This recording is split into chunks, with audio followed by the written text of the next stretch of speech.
Lecture 3. This is the third lecture on what I have called medicine. I hope to explore things that I have found of interest as a student of mysticism practically involved in the occupation of medicine. I've divided the topics of interest into 12 sections and will be speaking through each of them as we go along. The metaphysics-medicine interface. I have used the model of Maslow's hierarchy of needs to explain this. We start with biological and psychological needs through to safety needs, belongingness and love needs, esteem needs, cognitive needs, aesthetic needs, and at the top of the tree, self-actualization needs. Mysticism, meditation, and metaphysics deals with the very top end of this tree, i.e. self-actualization, and conventional medicine is concerned with the first level, i.e. biological and psychological needs. People visit doctors when they are ill, and the moment they start to recover, they cease to be of medical concern. So the metaphysics-medicine interface is everything in between levels 1 to 7 of the model.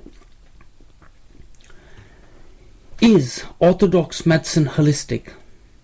There is often a perception that orthodox practitioners are not holistic. They just deal with bits of people, unlike complementary therapists who deal, as it were, with the whole person. This is actually quite untrue. Orthodox practitioners do deal with the whole person as best they know how. For people like me who have worked in general practice, every person that sits in front of me is looked at from a psychological point of view, from their social needs point of view, and their physical point of view. So, orthodox medicine is holistic. Obviously, practitioners in hospitals are tasked to particularly deal with specific things and refer matters back to the general practitioner that looks after the whole person. There is a concept of division of the person into mind, body and soul. Now in conventional medicine, yes, we do mind, we do body, we don't do spirit. The complementary alternative medicine and orthodox medicine divide. Over the last 25 years, because of my involvement with meditation groups and of similar groups, I have met a lot of people that were training to be healers and alternative practitioners. These complementary therapies are very popular with patients, and I've often been asked why it has not been integrated into orthodox medicine. And the answer to that is that it is actually very difficult. As far as UK GPs are concerned, they are not insured to deal with complementary therapists, and the current spiraling workload really deters interest in anything else. Also, there is no funding for this, and certainly for the foreseeable future, there is not going to be much change in this area. Interestingly enough, there was a lot of interest between 1995 and 2005 in complementary therapies, and lots of articles appeared in the normal medical press about it. But after 2005, for some reason, there have been few and far between. Spiritual perspectives in orthodox medicine. I tried to think about this and actually discovered that there are none.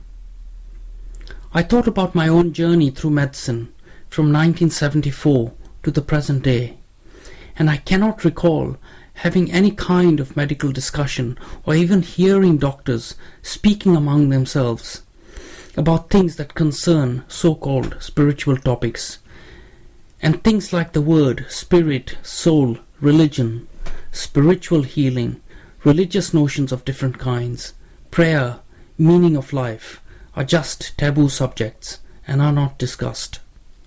This may be a good thing, because as doctors say, we are doctors, not priests or philosophers. Talking therapies. Now, when a patient attends a doctor, they present either with a physical problem, a psychological distress, or some sort of mixture of both. Now, physical problems are straightforward. You can have a pain in the chest, a pain in the head, a pain in the knee, foot, or some sort of digestive problem, or whatever. That is straightforward and dealt with in the normal way.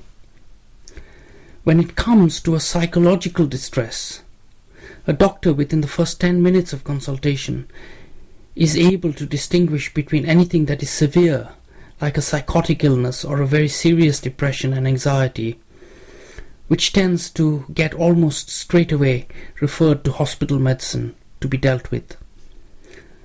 A lot of the everyday anxiety and depression that come to general practitioners is dealt with within primary care or general practice and doesn't go beyond that.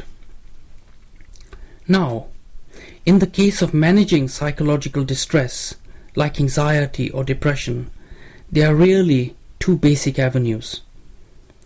One is some kind of talk therapy, and that talk being provided by either the doctor himself, some sort of counselor or therapist, a social worker, or a psychiatric nurse. The second avenue is prescribing some sort of medication, which might be an antidepressant, a sleeping tablet for a short period of time, an anti-anxiety medication. Now, as far as talking to patients is concerned, any kind of religious-oriented talk is strictly forbidden. I'm going to go through 7 or 8 interesting things that I have come across. These have not appeared in the field of conventional medicine, but they have appeared in the general area and are really interesting to me. The first is emotional intelligence. This was Daniel Goleman in the 1970s. Emotional intelligence refers to a person's ability to understand their own emotions and those of others, and what is now believed is that this can matter even more than IQ, and that some of the skills can be learned. And in fact, this is very relevant to any kind of team situation where people have to work together. The second interesting study is neuroplasticity, and this was the work of Dr. Richard Davidson, a scientist from the United States, who in 2005 presented his research on the effects of meditation on the brain. Time magazine nominated him as one of the 100 most influential people of the last century, so this work was considered as very important. Dr. Davidson appears to have teamed up with the Dalai Lama, and he was able to access the cooperation of chosen, accomplished Buddhist monks with 15 to 40 years of practice behind them, which represented literally between 10,000 and 50,000 hours of meditation practice. These monks, at will, can put themselves into a different kind of state, and the electrical activity of the brain and blood flow through the brain was studied, using methods such as electrophysiology, positron emission scanning, MRI scanning, and so forth. The result of this study was that a new map appeared. There was a possibility of mapping out parts of the brain where particular things happened, and it showed how they seemed to happen as far as people that were practicing meditation. What was shown here was, it was suggested that the brain could actually change. It was previously thought that neurons were fixed and there was no possibility of real change of growth, but this study proved otherwise. The third study has to do with happiness research. This is the work of Dr. Martin Seligman, who in 1998 was elected as president of the American Psychological Association. Now, in the early 2000s, they began to study happiness. All sorts of different studies and work that had been done were on people that were sad or depressed and so forth. But there was not much research being done on what made people feel happy and full of gusto. So they began a scientific study to try and understand this. And the result of this work was published by Dr. Seligman in his book Authentic Happiness.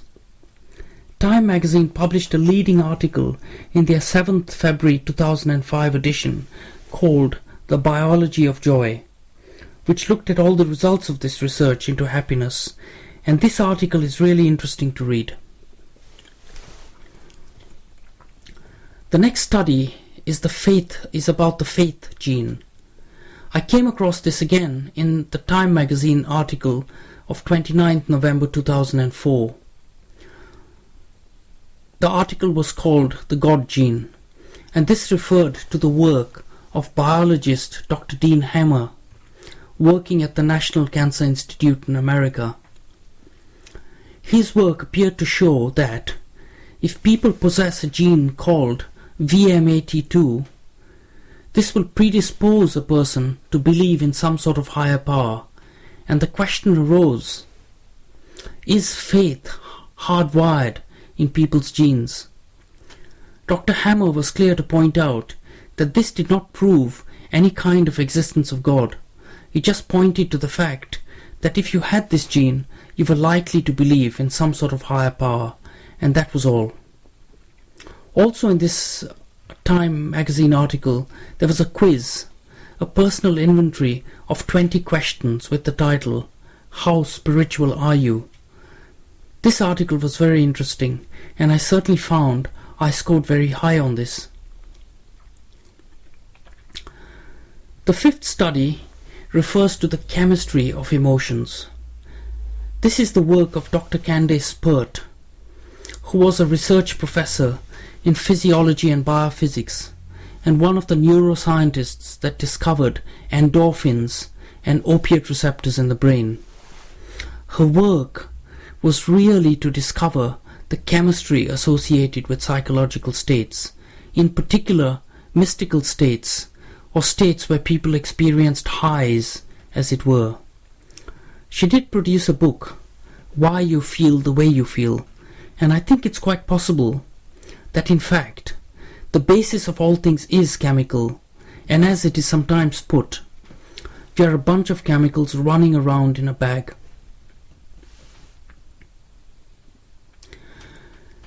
The sixth study I'll talk about is the work of Abraham Maslow. His work was really phenomenal. He was a motivational psychologist, and he published a book called Motivation and Personality in 1954.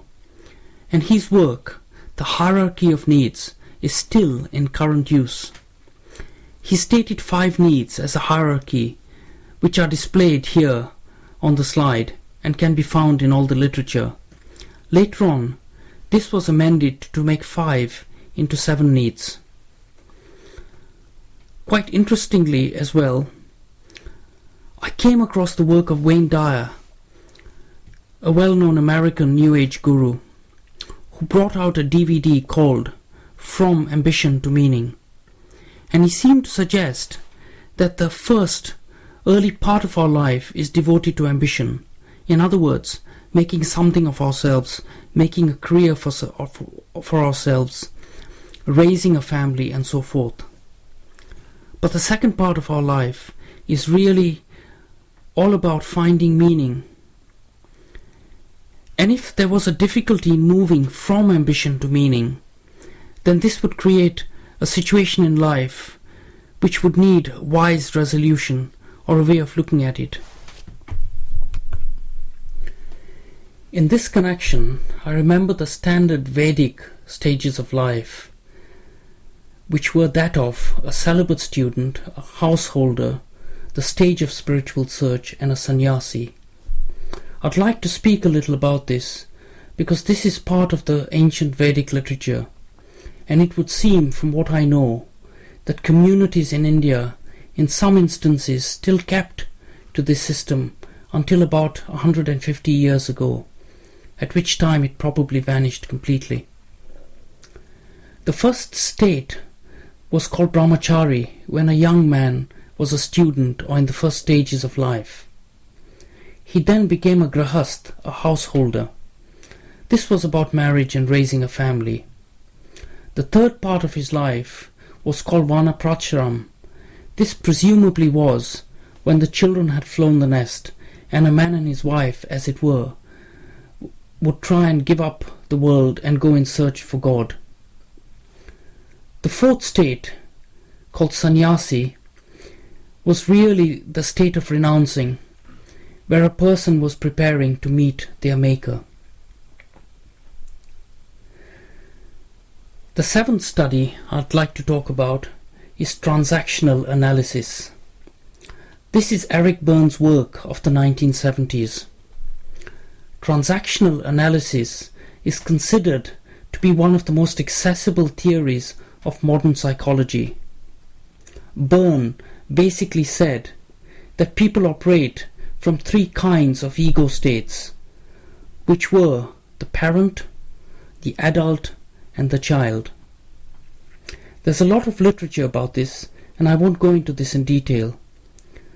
But the parent here represented a thought concept.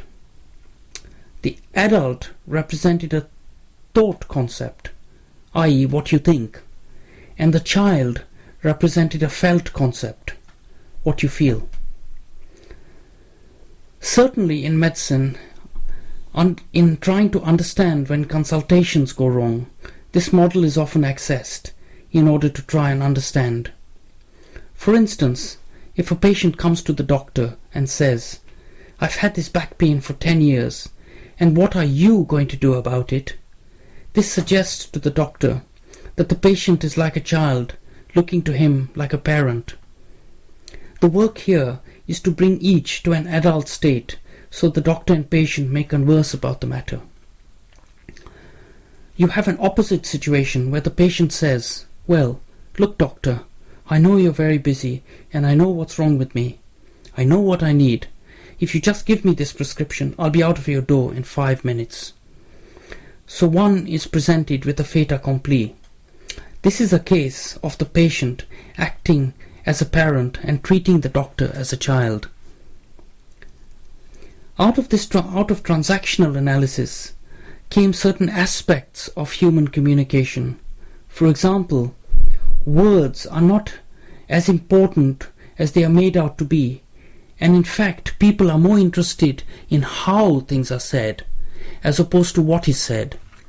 And people may not remember what is said, and things like facial expressions are very important. The last study I'd like to touch on is Rogerian counseling. Carl Rogers, who lived in the last century, 1902 to 1987, is considered to be one of the great founding fathers of modern counseling, and he developed what is called client-centered counseling. This involved the ability of the therapist to put himself in the shoes of the client and see the world through the client's eyes. This required a particular inner attitude of therapist and a particular way of behaving with the client. One of the key things was listening skills, and this applies to all cases where therapists or doctors meet patients or clients. For a client, it's important that the therapist not only listens to them, but they need to feel that the therapist is listening to them. And for this, there are certain specific skills that Rogers brought to bear. Rogers also said that the therapist had to be real, and by real, he meant that they shouldn't give double messages. In other words, if they were not comfortable in talking about a particular topic that the client had brought up, they should say so. So this required an emotional clarity on the therapist's part, and the therapist also had to evoke in a client what's called positive unconditional regard, so that a client could feel that they were being listened to and treated with non-possessive warmth. and that the client felt valued and supported.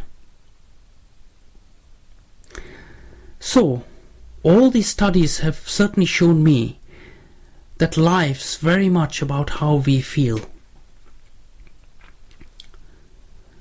Mind-body medicine. One gets traditions like hypnotherapy, yoga, tai chi, qigong, biofeedback training, meditation. There's no doubt that all these things can help with anxiety and stress problems, psychosomatic problems, because they put one in touch with the subtle physical and emotional energies of life, and they are certainly a valuable adjunct to other therapy. Movement as therapy. This centers around the work of Wilhelm Reich, who was a pupil of Freud, but went on to develop particular views on the way people held types of muscle tensions in their body, which he called armoring. So people had posture and muscle tension patterns, and these were associated with specific emotions unique to them. Wilhelm developed a therapy based upon breathing and relaxation exercises. In the 1970s, a gentleman called Alexander Lowen started bioenergetics. He improved upon Reich's theories and insights, and he too developed a series of exercises for the body to help with emotional problems. Now, going back to Lecture 1, I spoke about the connection between habitual thoughts, habitual feelings, and habitual patterns of muscular tension, which are linked. So unless one works on patterns of muscular tension, one is hamstrung to deal with one's habitual thoughts or habitual feelings. As far as medicine or medical practice is concerned, dance, swimming, exercise posture techniques, and physical training programs will help with emotional problems. And there's a very simple way to understand this. Imagine when one is depressed, one tends to lean hunched forward, with the head hung down and so forth. Try to straighten yourself up, throw your head back, shoulders back, and see if you can feel the feeling in the same way. One can't. This is a very simple understanding of it. Mindfulness techniques in therapy. The use of Buddhist meditation techniques have been developed for use in medical practice by John Kabat-Zinn from the Massachusetts Medical School, who since 1979 has used mindfulness techniques in medical settings. It's quite simple. If you recall what I said in Lecture 1, our consciousness is based on past, present and future.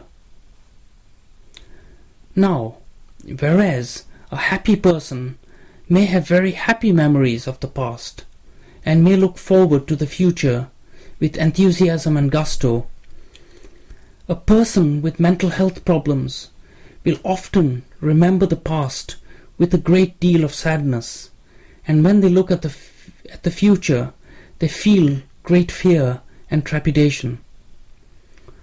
So the use of mindfulness techniques and developing a sense of the personal here and now breathing, now living, and now sensing, immediately helps with that problem and starts to reprogram the mind to think and feel in a different way. And this, without doubt, is an adjunct to the treatment of anxiety and mild depression. Very interestingly, the NICE guidelines in the United Kingdom that came out in October 2009 actually mention the word mindfulness, cognitive behavioral therapy, for the first time. And this has entered conventional medical literature now. People from conventional settings are now being sent to train in these techniques. Transpersonal approaches to therapy and psychotherapy. Now the word transpersonal refers to beyond the person. There's no one type of transpersonal therapy, but it refers to a variety of therapies that are outside the medical box. In real life, one finds people that help others with various kinds of problems.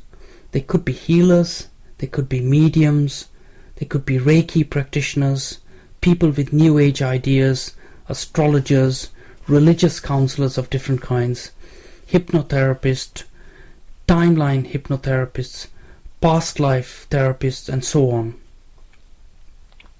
But all these are outside the medical box, and no doctor working within the system gets directly involved with them. But patients have found them very useful. Now, the unconscious in therapy. Sigmund Freud was considered one of the most famous people of the last century because he developed this concept of the unconscious. In other words, what we know to be conscious is kind of a tip of an iceberg, and below that is something that he called the unconscious. I'm very briefly going to talk about 5 people that have theories and an understanding in certain aspects of the unconscious that I have found of interest. The work of Freud, the work of Jung, the work of Roberto Assagioli, the work of Brian Weiss, and I will say a little bit about what I personally believe to do with meditation practice and the unconscious. There's a very useful diagram of understanding the concept of the unconscious if one goes into Google and types the word Jung, J-U-N-G. It has been illustrated to suit the purpose of this lecture. Now imagine that one is flying over an ocean and one sees a group of islands in the sea. A cluster of 5 dots is shown in the diagram. These represent islands that are above the waterline. Now if you look at an island in a kind of cross-sectional way, you get a part that is above the water, a part that is below the water, and a part that is the seabed. So if you think of the part that is above the water as your personal unconscious, and the part that is below the water but above the seabed as your personal unconscious, and the seabed is really the collective unconscious. Now I'm going to use this little diagram to explain what's to follow. Psychoanalysis by Sigmund Freud. Now Freud regarded the unconscious as a kind of repository of traumatic events and repressed infantile fantasies. Jung, on the other hand, who was Freud's famous pupil, initially agreed with Freud, but later went on to develop his own theories of the unconscious, and a great deal of literature is available on this subject. In the unconscious, as Jung saw it, he described that it was actually a history of the human species and cosmic order, which formed what he called the collective unconscious. There are many terms, such as individuation, animus, anima, archetypes, and so forth, which are well described in the standard literature. So Jung was the first person to see the unconscious in transpersonal terms.